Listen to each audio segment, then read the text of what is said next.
The Centre presents a new podcast, CBme&U, a podcast devoted to promoting awareness and debate around controversial ethical issues in biomedicine.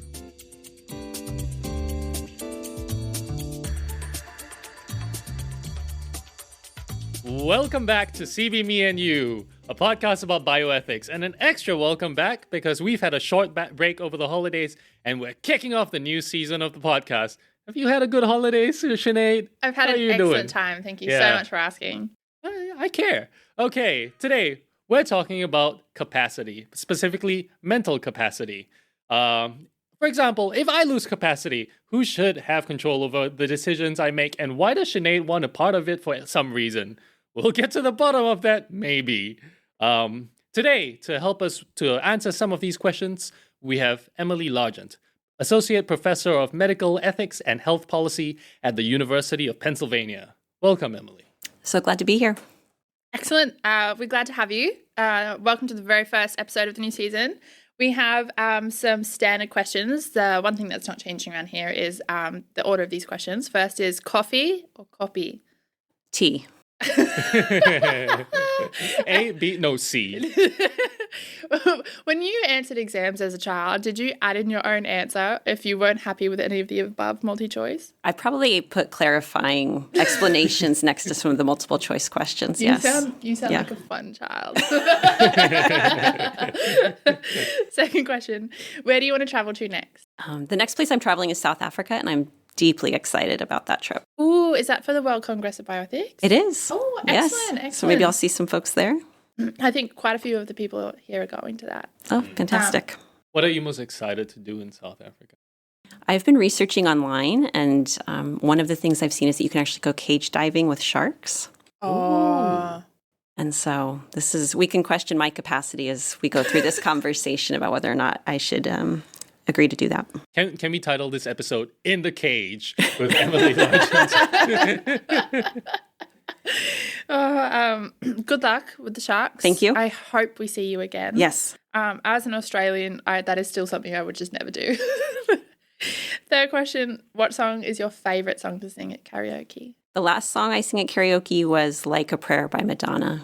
Good one. And I noticed you said the last one you sang, not the favorite one to sing. It's probably one and the same. I see. I went to a Jesuit university, and Like a Prayer was sort of an unofficial school song. That's excellent. They know what it's about, right? I think so. Excellent. Thank you for that. We're going to get into the more substantive part of the podcast. So we understand we're talking about capacity. You have a lot of research in this field. But for listeners who are new to this topic, how do you explain what decision-making capacity is?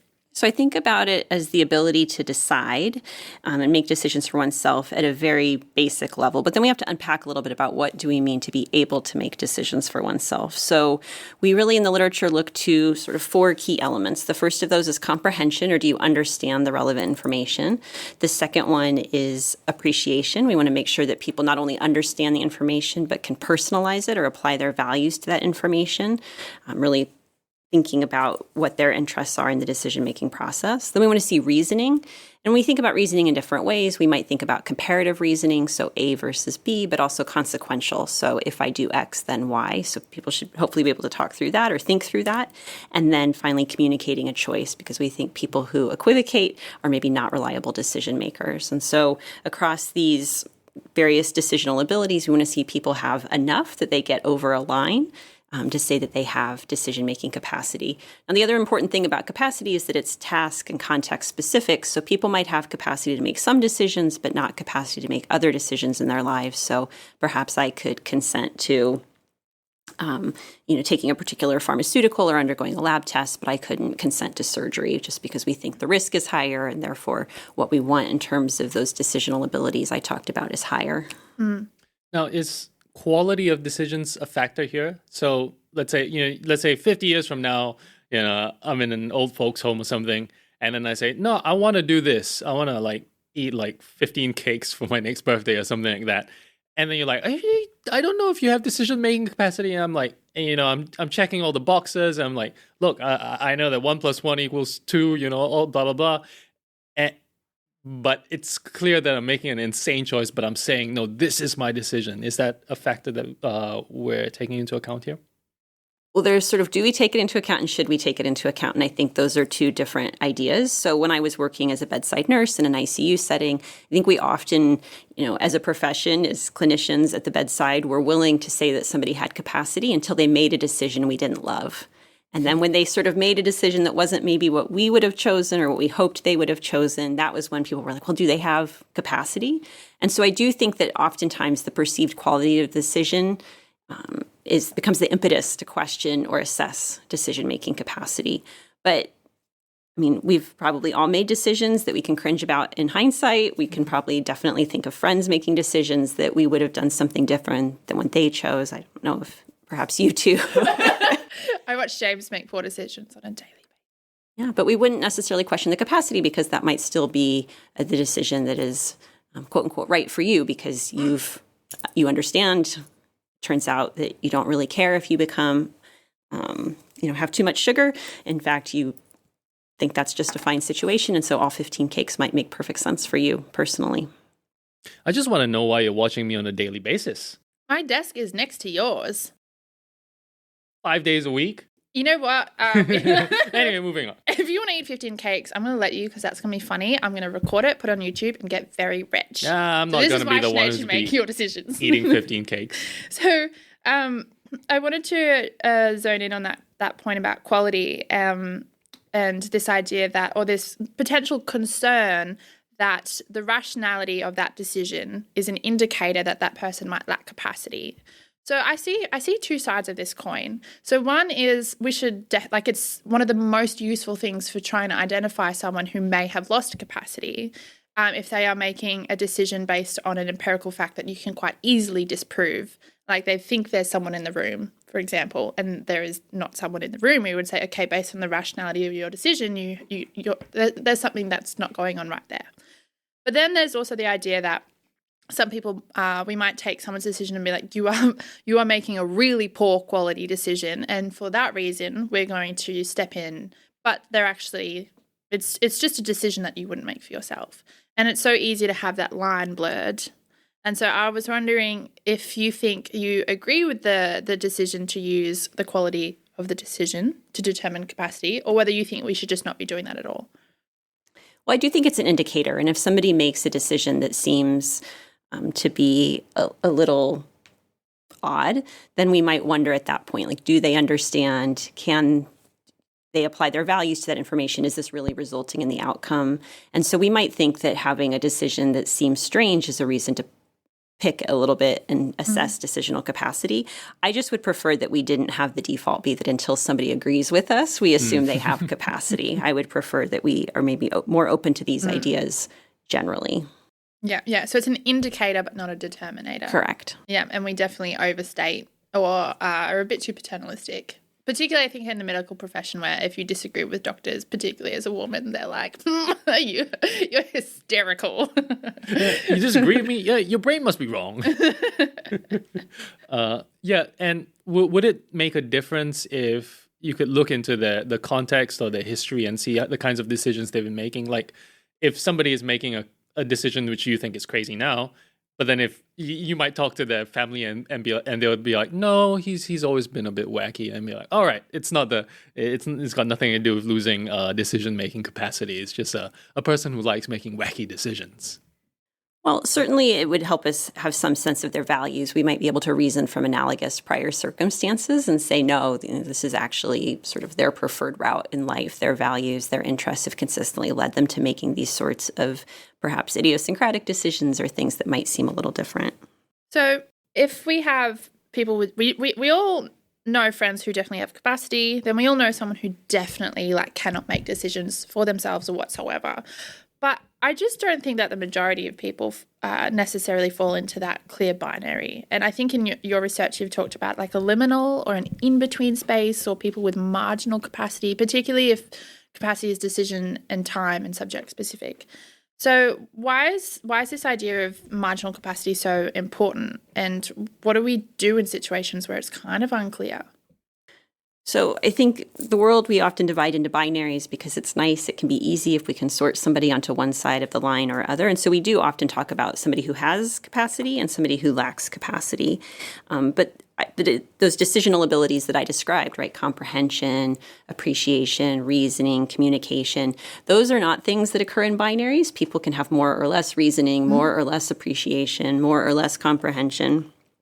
And so what we're really engaging when we say somebody has or lacks capacity is a line drawing exercise where we've said, you know what, you have enough to get over the line I'm drawing for this decision, and you have capacity to make that decision.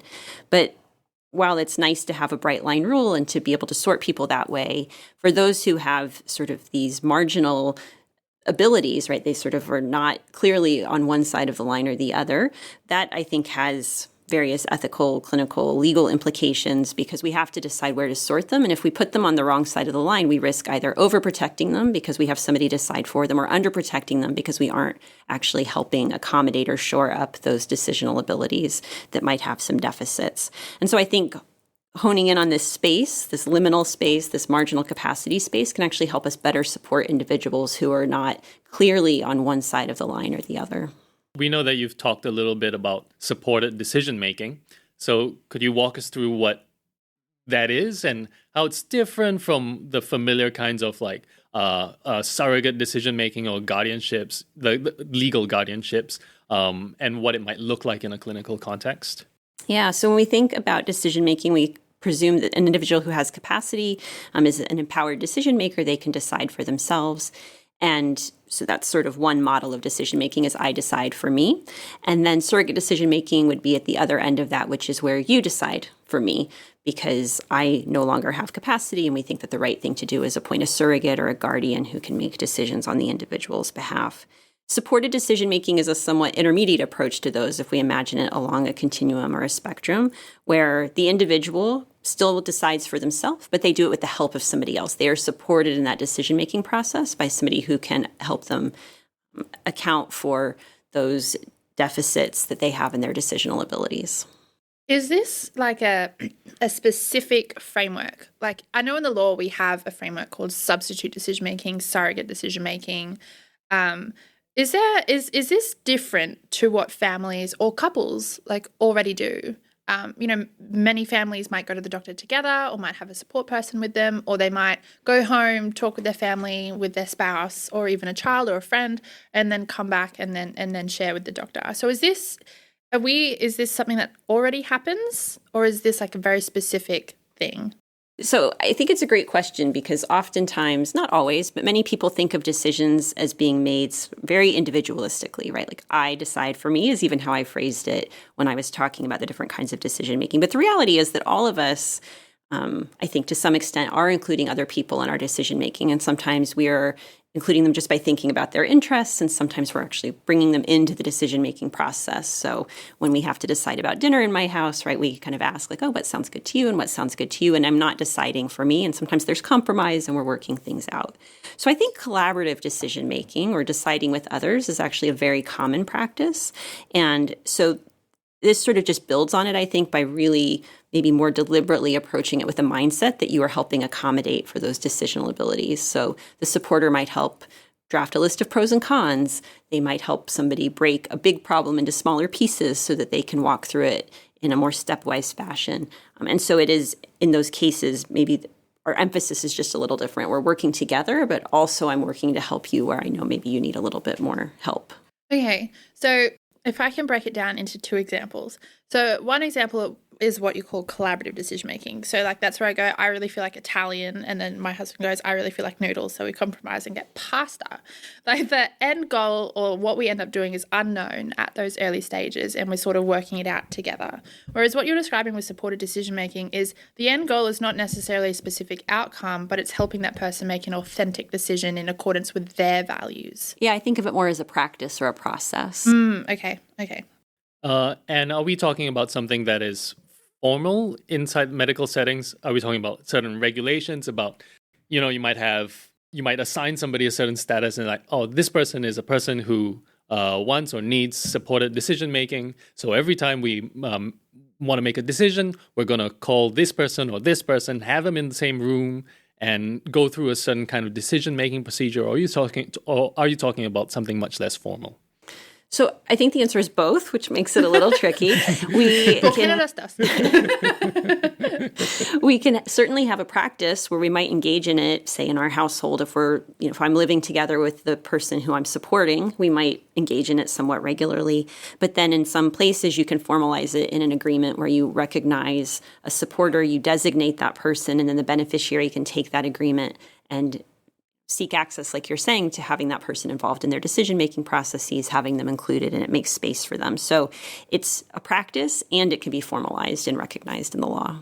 Has it been formalized and recognized anywhere at law? I think the United Nations has started moving away. So the CRPD explicitly recognizes supported decision-making within that framework. And then there have been a variety of countries. Canada certainly has models of this. Some Australian states have models of this. The United States has various states that have adopted this at the state level rather than a national level. So yes, we can find examples of it, slightly tweaked at the edges, but examples of supported decision-making really across the world. So the thing is that for some people, they might share lots of details about their medical history or what's going on with them, with their friend or their partner or their family.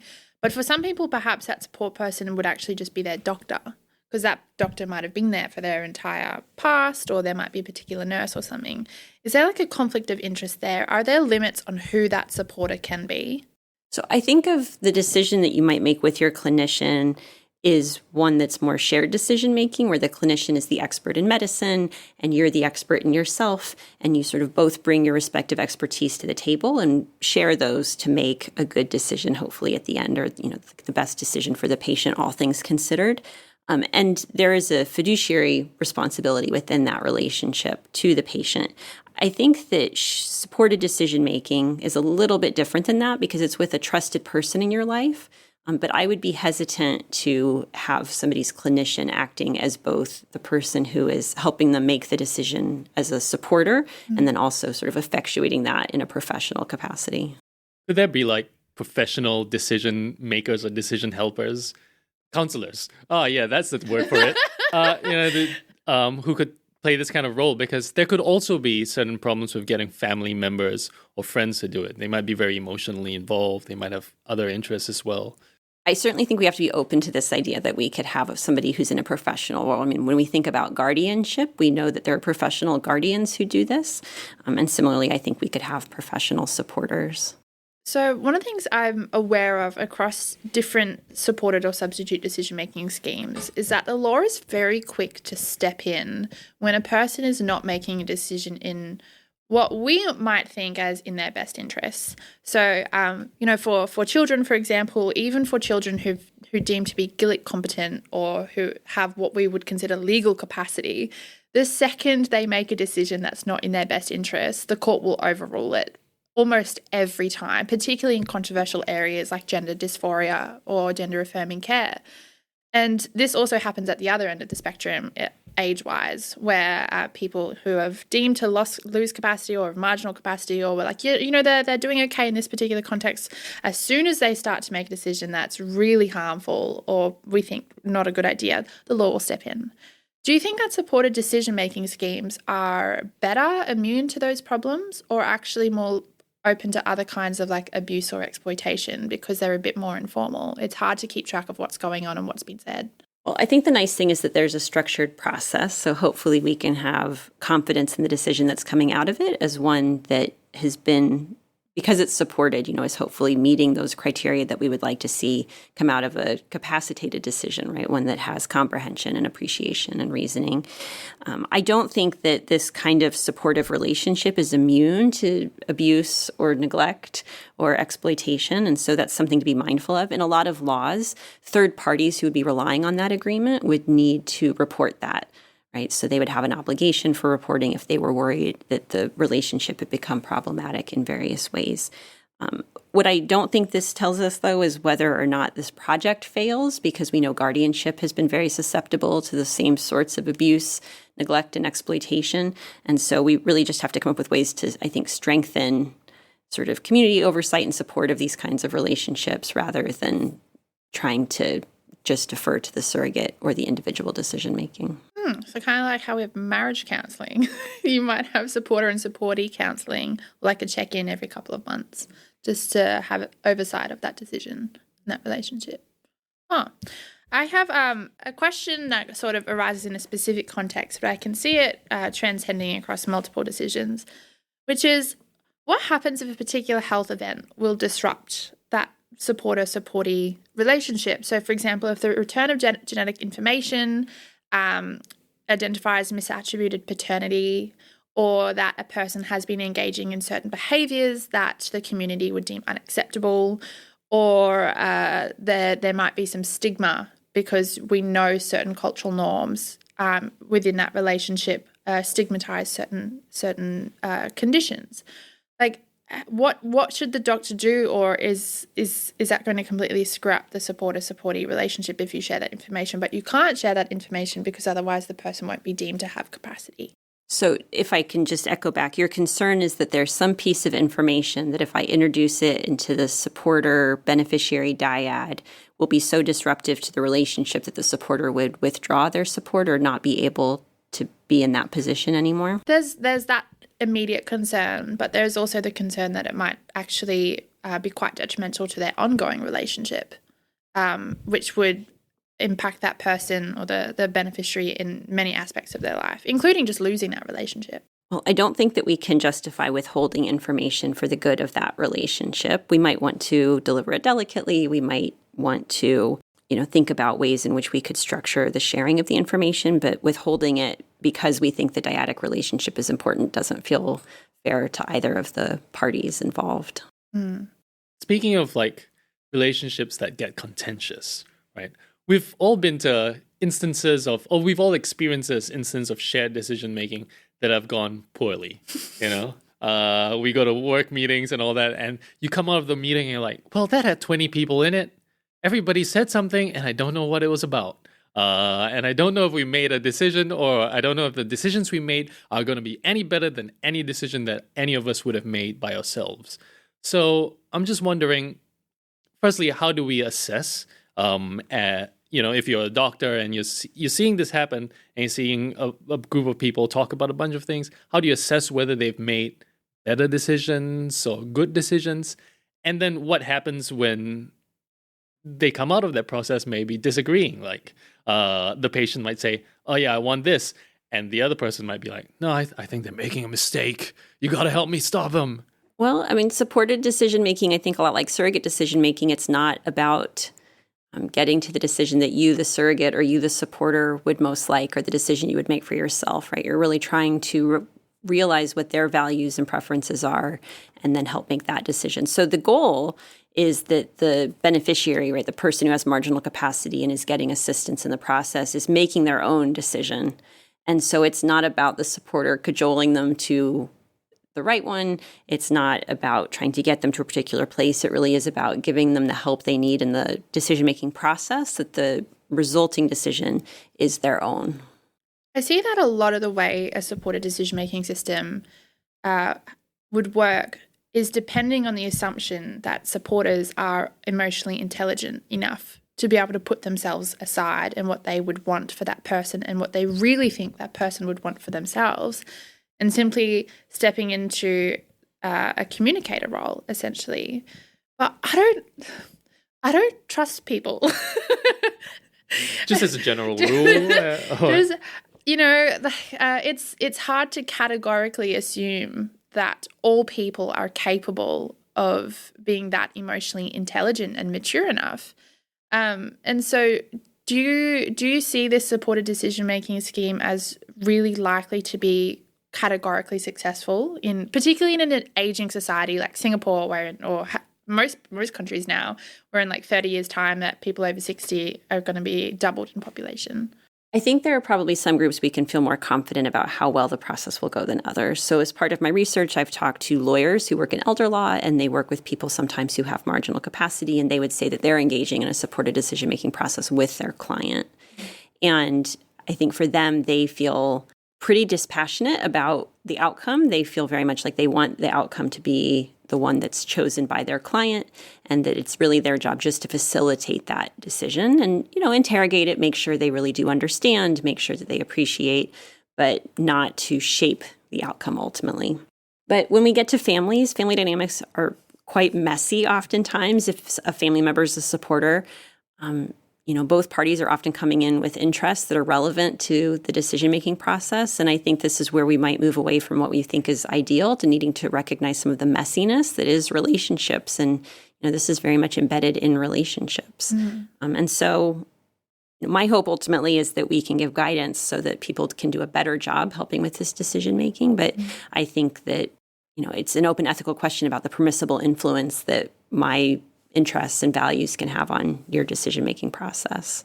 But the answer can't be zero, because when we think about something, you mentioned sort of choosing where to go to dinner with your spouse earlier. And the reality is that we're all compromising in a lot of decisions. And so the answer isn't that there's no input from my supporter, I think oftentimes, but it's sort of figuring out what are the sort of acceptable limits of that influence. I see what you're saying, but there's a stark difference between the fiduciary obligations, and for listeners, that basically just means that at law, people like doctors and lawyers and teachers have legal obligations to act in the best interests, put their own interests aside, and help their client, patient, etc. And they are accountable at law if they fail to do so. There will be legal repercussions. There will be disciplinary repercussions. They might lose their practicing license. They might have to pay a fine. They might end up in jail if they fail.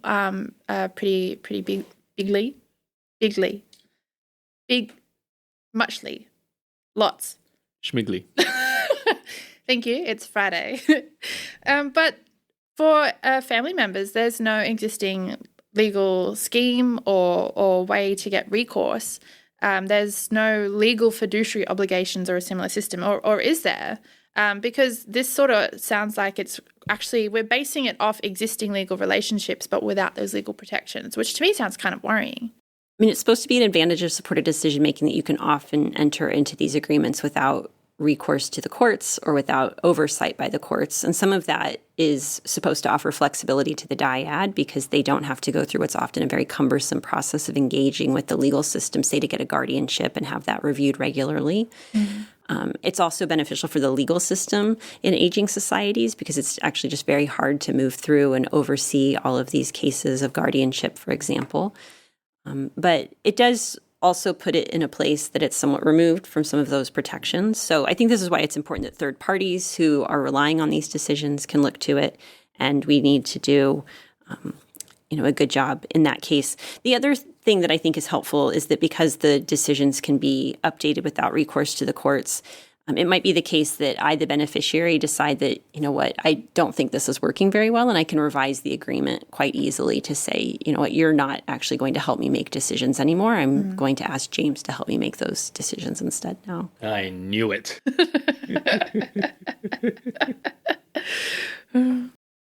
I would ask me questions too about how to do my own life. Anyway, moving on. Schmiggly. The new word for when you can't think of the actual word. When our brains just go like... beep, beep, beep, beep, beep. That'll be the tagline for this podcast. So I actually have a question from my dad. Because he's losing his mind. This is actually a really sharp question. So he's not losing his mind anytime soon. And we see people who seem to have marginal capacity in more than just cases of dementia. In a huge range of cases. People who maybe they're in so much pain that we think that they might not be able to make clear decisions. People on medication, people in a lot of financial stress. So is this perhaps like a model that we can transfer to a lot of cases? Do we want to transfer this model to a lot of these other cases? What do you think about that? Well, I think you're right to point out that there are a variety of things that can cause incapacity or marginal capacity. One of the things about the examples you've offered, at least with the medications and pain, are that those are somewhat time limited. We think that we can hopefully get to and address the causes of the impairment. And so I don't know that we need to sort of resort to supported decision-making in those circumstances so much as we need to work on addressing the contextual factors that are limiting capacity, mostly because I would like to see capacity fully restored if possible before we pursue decisions, unless they're time-sensitive and really have to be made right away. I think the idea of collaborative decision-making, engaging, say, family or friends in the decision-making process explicitly and more regularly is quite positive. I don't know that we need to call it supported decision-making always. In the context of, like, let's just say I take my supporter with me to the bank because I would like to do some banking, and I'm clearly checking in with them, and then we've handed over the supported agreement to say this is why we're doing this is why we're both here. Do you think that instead of bringing the law back into that dyad and taking away all the cumbersome barriers that legal guardianship imposes and how expensive and complex it is, I completely agree with you. Do you think then they should also hand over the agreement and then like a little set of guidelines? Like if you notice these sorts of things, like here is a person to call, here is what you do about it, and then like a little definition, guidelines, and support. Like, is that an easier way to sort of diffuse the responsibility for this back into those who are actually involved rather than collating it all into the law? Yeah, so I think education is just a huge thing in this area generally. These, particularly where there are places that legally or formally recognize supported decision-making, it's sort of only helping people exercise their right to make their own decisions insofar as parties who need to rely on those decisions agree to follow along, right? So if I go to the bank and I have a supported decision-making agreement and I decide I want to transfer money, but the bank says, we're not going to trust this agreement, then it's not really helping me, right, like maintain my independence in the way the law envisions or hopes.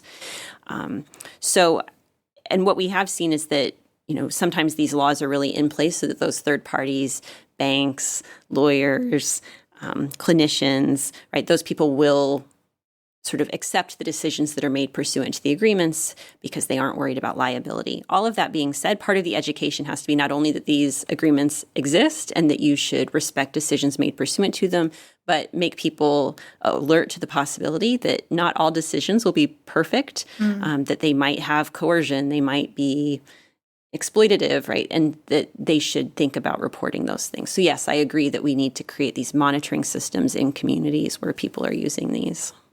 I like the way you say that families are messy, and that we just, rather than just trying to expect it to be perfect and to not be messy, we just need to accept it. But But we can build in safeguards. Yeah, so the solution is no solution. We just accept everything.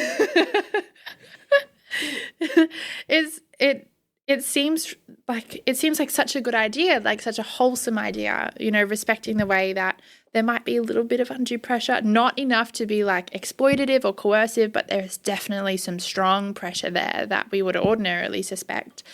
But it also at the same time sounds so worrying. It sounds so not clean, something the law is not well suited to do. And I was just wondering if you have any ways to like navigate through that. I mean, I think this is why this is an exciting area of research, because it's, supported decision-making is happening. The law has recognized it. And so trying to come up with ways to make it as good as possible now that it's sort of out there in the world is a good thing. And I've talked with a lot of ethicists and lawyers and people about how they personally think about supported decision-making. And, I think this is a project everybody wants to see succeed and everybody recognizes will always have a little bit of messiness to it. They don't always agree on where we should go to fix it. So navigating through that, I think, is a question for ongoing work and research. But one of the things I've taken away in these conversations is that we are all being influenced in our decision-making, hopefully not coerced, right, into making decisions in our daily lives.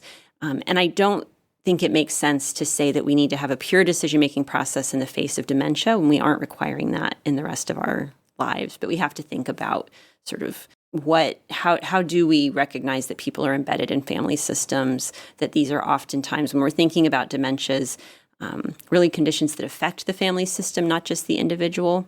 A lot of caregiving responsibilities, and those have follow-on financial and social and just very physical effects on individuals. And so how do we really recognize that people are situated within family systems and make sure that we are helping them make the best decisions possible. I want to use that point to kind of blow it up into maybe a slightly spicy point. Okay. A hot take, if you will. I don't know if I have this opinion, but maybe just to kind of get an idea of where you stand on this. And it's that maybe it's not that bad a thing that this mess exists, right? Like in day-to-day life, we negotiate, we compromise all the time. I think you mentioned compromise earlier.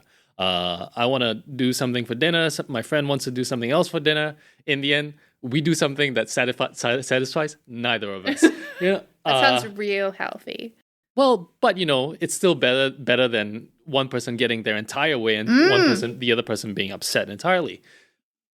So we make compromises. We put a little bit of pressure on each other all the time, and maybe that's just a part of being human. It's a condition of who we are, and we are people who want to satisfy others. And maybe it's not entirely a bad thing that you have a person who might have a bit of marginal capacity, who might still be happy to make compromises on behalf of the people they like. Yeah, and we see that in our interviews when I talk with older adults who have marginal capacity.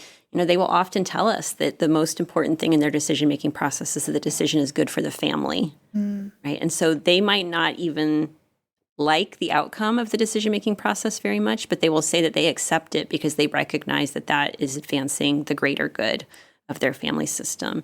And so, yeah, I think, again, it's this idea people are embedded in relationships, and we can't somehow ignore that when we think about what makes a good decision in the face of marginal capacity. I think that your research on particularly interviews where people reflect this idea that they want to sacrifice, they want to compromise, they want to care for their families is undoing a lot of problematic philosophy around the idea that we are atomistic individuals that make decisions in vacuums, that we are capable of standing on a platform and just doing whatever the hell we want, whenever we want, because that's what it is to be human. And I actually kind of like the idea that this is undoing really problematic notions of autonomy and might actually start to work well in other places as well. Because I know that you've done some really awesome work on relational autonomy in that space.